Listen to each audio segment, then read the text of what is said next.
Sup, shooters! My name is Logan, aka SpiderHandz, and welcome to an SP Reacts, where today we have ourselves a track from an act named Testimony of Apocalypse, titled Lost to the Flame. And if we switch over to here, we have ourselves a track on the screen on YouTube, the lyric video for it. This is off of their upcoming album, their third album, titled Agony in the Garden, due for release on Halloween 2025. And we're going to listen through this track from start till finish, and we're going to hear what we think. Let's go, let's do it. What have we got?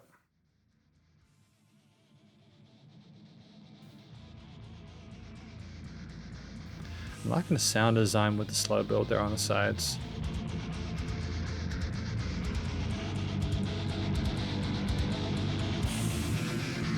And how it goes between the sides.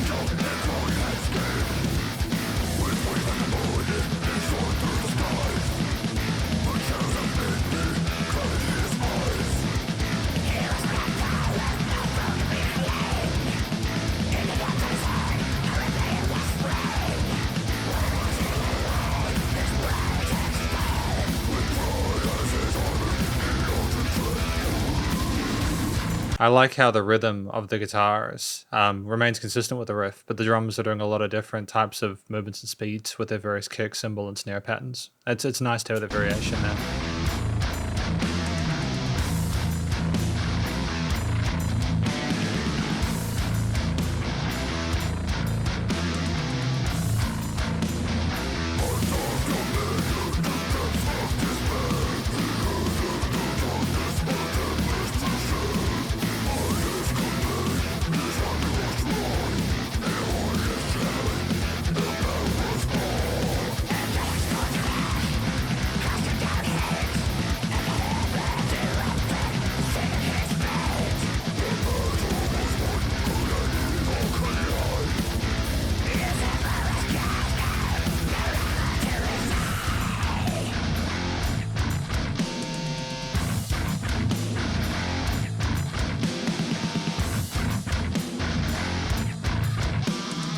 I mean, the video is quite disconcerting with how the facial features continue to change. It works to the aesthetic.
Phenomenal display there with the solo.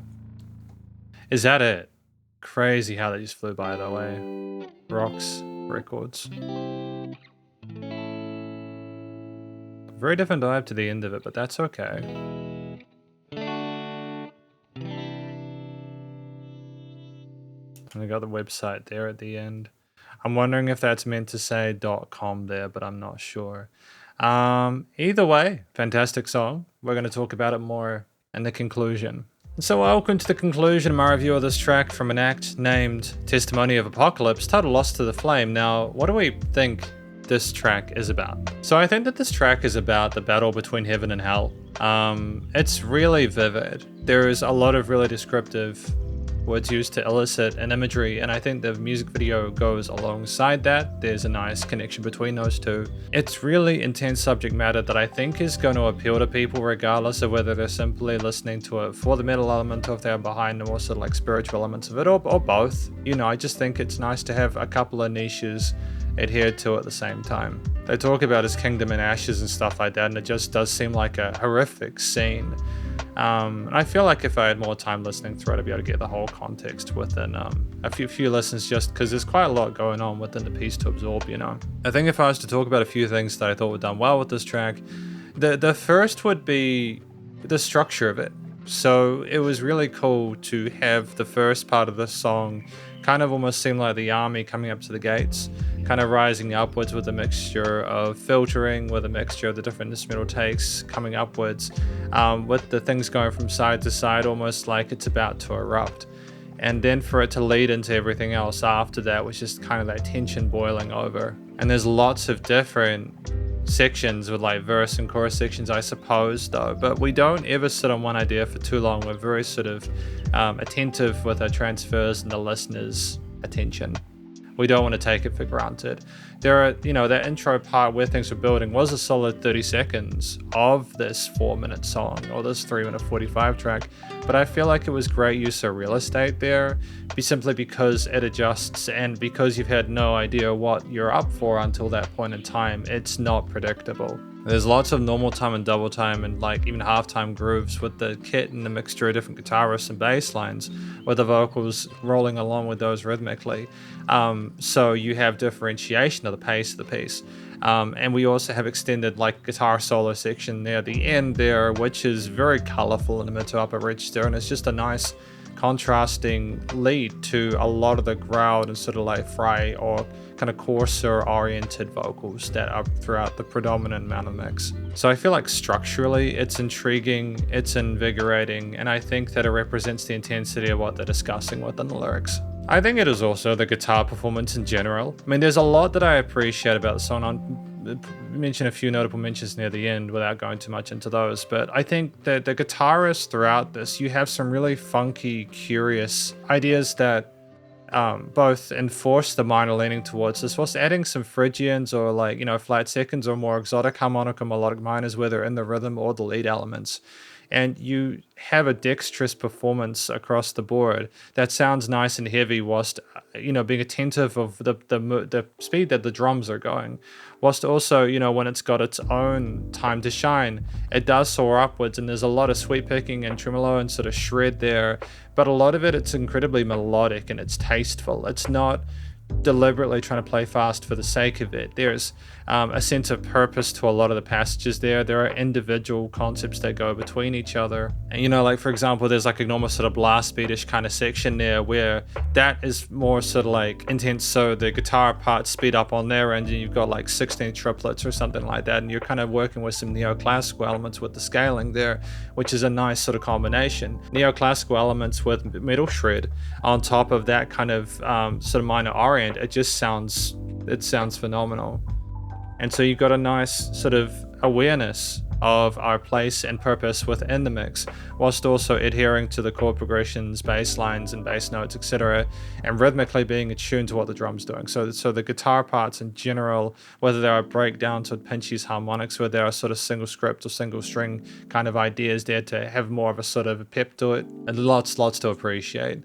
And I think it is also the tightness of the drum performance as well there. We're very sort of explorative with the kit there. We don't just rely on our kick, snares, and sort of hi-hat cymbal patterns with occasional crashes there. We have a lot of different double kick patterns there, whether they're sort of 16th or maybe 16th triplets there to suit the phrasing rhythmically of like some of the lead guitar parts. We know how to go halftime for some breakdown bits, which again, having a rhythmic unison between parts of a track allows it to be heavier than it would be if things were discombobulated. And it's also allowing sort of notes from the vocalist or like chants or like sort of like lyrics to have space because of not overloading or overwhelming certain parts there. Even though it's a ferociously heavy song, there are some elements there where you get a little bit of respite from the kind of fervor that you get in other bits. But I think generally across the board, we're tight in terms of our tempo, as well as, again, the faster sort of like syncopated kick snare patterns and like the blast beats and such is awesome there.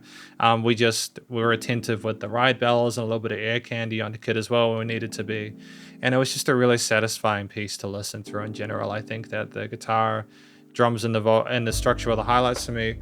I feel like the bass is played very well, and I think the vocalist as well, the tone and texture of their voice suited the track to a T. It's just, those are my three sort of main parts. In terms of constructive critique, I don't really think anything needs to be adjusted within this. I feel like typically it's got enough variety compositionally to be intriguing the entire time.